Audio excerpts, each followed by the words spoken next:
friends. Welcome back to the Career Refresh. I am Jill Griffin, executive coach, creative strategist, career strategist, and someone who believes that clarity in our career isn't found from pushing harder. It's often found from asking more intelligent and more curious questions and finding time to pause and think.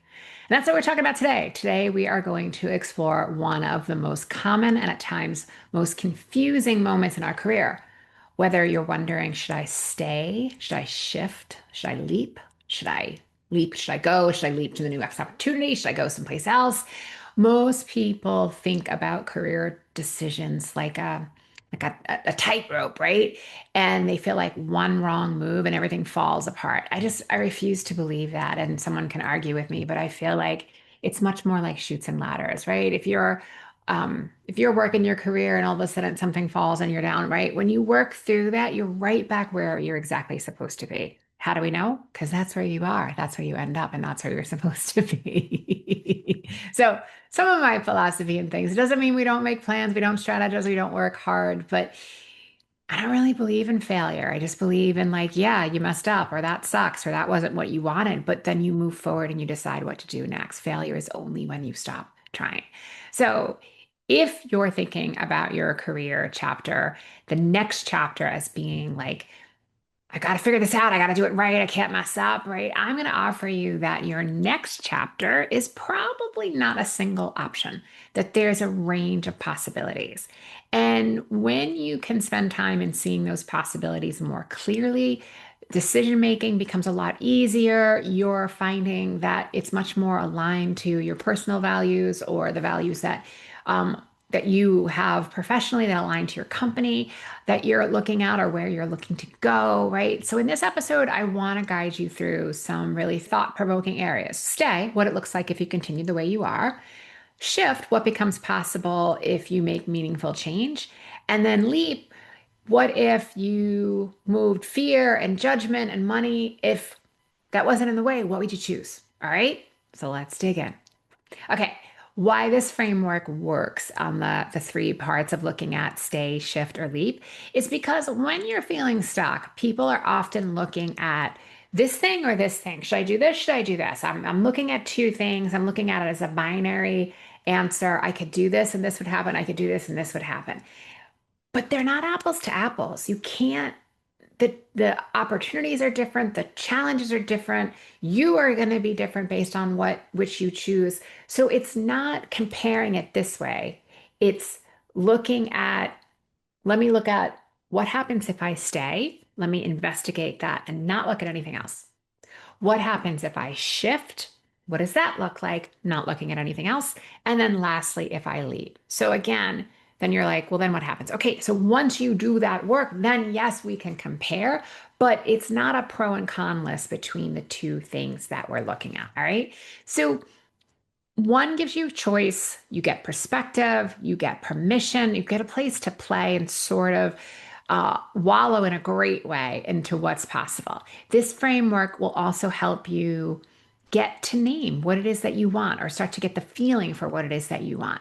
And then see, are there times in which your fear is masquerading as logic, right? I know I'm guilty of that too at times. And how do you ground your decision in both data and desire? And then identify if you're going to make the shift, what are you actually shifting it into? So let's start to break this down. Let's start with staying on the path, right? If nothing changed.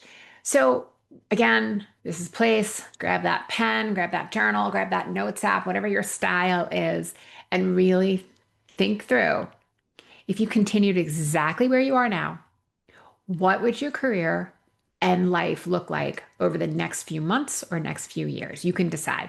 Sometimes we do this as a 3-year plan or a 5-year plan, but I feel like sometimes that's way too hard to think about it. So I like to look at things in 1-year increments. I feel like for the most part, unless there's something's causing you physical pain, that you could probably do something for 1 year and then pause and reflect and decide if you're going to move on or if you're going to stay where you're at. So we're not predicting the future. This is about really thinking through the truth of your now. Does the path you're on feel aligned and steady? Are you growing? Or do you feel like you're coasting? Does the work you're doing energize or drain you? What are some of the real trade-offs of staying the course? So when we stay on a path, it reveals like whether you're genuinely satisfied or are you tolerating something you've outgrown. And I recently did an episode about outgrowing your career and how to navigate through that. So you may want to check that one out too. I'll put that in the show notes.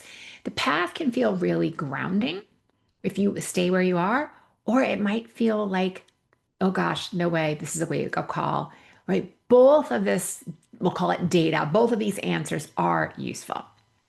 All right. Second thing is the shift path. What if you made change? If your current situation was no longer an option, and don't go down the doomsday scroll. We're not talking about because anything bad would happen. That's not going to help you be creative and think. We're just talking about what if that job wasn't an option and you were safe, okay? What would you do next? This is about reorientation, perhaps reinvention. If you couldn't rely on your current role or the team or the people you know, the routines, what would help you rise to the top? What would you naturally do next? What are strengths or passions that you might lean on first, right? Are there parts of your identity or who you're being or how you're showing up that you might actively work on and say, you know what, I'm going to shed those, either working on them with a mentor or a therapist or a coach? And are there new possibilities that appear? Really thinking that through. Here, you want to think about that the shift often reveals things that maybe you've avoided exploring because they feel inconvenient, not because they're wrong. What I hear a lot is that people love the idea of going back and advancing in upskilling or education. But then when they think about the time, the money, it's going to take a long time before they get the certification or pass the exams or do the thing, that they feel like I want it now so they don't shift. All right, welcome to being human. We can work on the mindset around that. But if you really like what the thing is, or what the new path might be, or that new role or that new contribution to your community or to the workplace, what would you do? What would that look like for you? Right? This is the place that's going to show you what has been waiting in the wings and what maybe needs to come to the forefront. Okay. The next is the leap path. This is if fear lost its power. So, what would you do if money, fear, or other people's opinions did not matter? This isn't fantasy. This is about clarity with intentional constraint, right?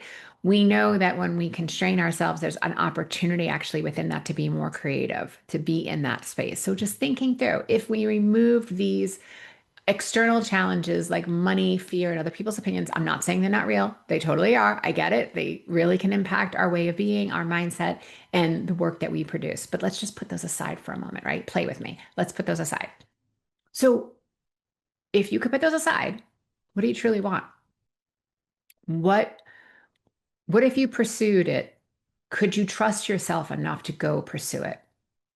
And what would you finally be able to either admit to yourself, or would you allow yourself to do? Is there something I hear a lot from people is that maybe they wanted to move, maybe they don't want to be in the city or the town that they're in anymore, but there's so many pressures around money and family and other people's opinions. And I'm just saying, just for a moment, just put that aside and really think through, where would you want to live? Where would you want, what city do you want to work in? What does that look like for you? And what becomes possible for you if fear isn't always there as like the sidekick, right? So when you leap, the path often can hold a really pure desire. And it doesn't mean you're doing it now. Maybe you're doing it in 5 years from now. Maybe it's a longer term plan. It's not about jumping tomorrow. It's about jumping for what's real.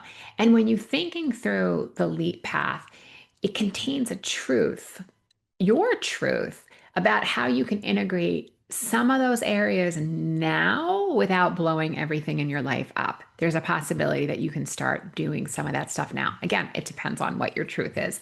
And this is a great opportunity to work with a mentor or a coach to help you figure out what are the smaller incremental steps that you can take in order to get there. So, next, I want you to think. So, you've got your stay, you've got your leap, you've got your shift.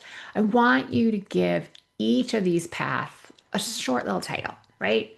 So some examples could be stay might be steady growth, predictable stability. Fine. Shift might be trading roles for alignment and ease. I hear a lot about people who are either caretaking young children or caretaking older parents that are like, you know what, I want to do good work. I want to be intellectually stimulated. I want to be paid. I want health insurance. If you're in the US, our health insurance is tied to our employment many of the times.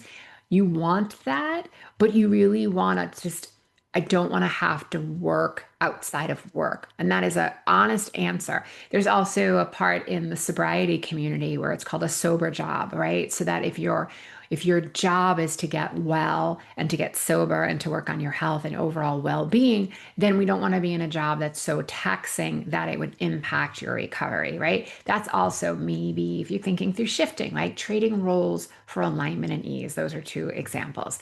And then maybe lastly, the title might be something like the leap might be finally choosing what I want. So I want you to really think through if you were to give them a headline, what would the headline be? No pressure. We don't need to like market and make it a marketing document. Just be thinking about like what would the theme and the beat be of that. Now, I want you to next think about the three paths reveal. So this is a framework I use often with clients and thinking through, okay, staying the path where you are right now shows your tolerance level, right? But are you staying because it's aligned or because it's familiar? The shift path shows what you're ready for. And this path is about evolution, reinvention, maybe recalibration, possibility. And the leap path often shows some of your really deep desires, or some of you may call it your deepest truth. And even if it's not the path that you end up choosing, it reveals more of what you want or who you want to be or who you want in your life, right? What is that piece that you want to integrate into aspects of your life if you take the leap path? And then together, you want to really think about like what might be the next move if you look through which one are you drawn most to? So is it stay, shift, or leap?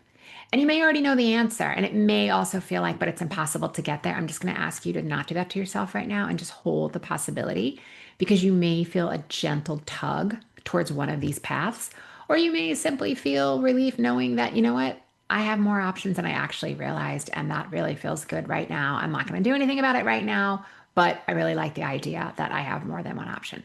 So, what I want you to take away is your next move doesn't have to be this dramatic, meaningful, life changing shift, or it can be. And you know what? Go with God. Awesome. But you just want to think through how you're choosing it consciously and making sure that it's aligned towards who you're becoming.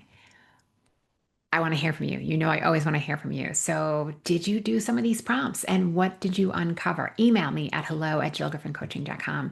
And as always, this worked for you, share it with somebody else. This career that you're creating is a living system. It's not just about today, it's creating that career, that narrative, and where you want to go next.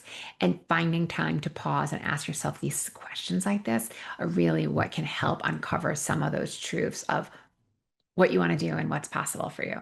All right, friends, as always, ask yourself really thoughtful questions. Find time for the pause. Be intentional and always, always, always be kind. All right, I will see you soon.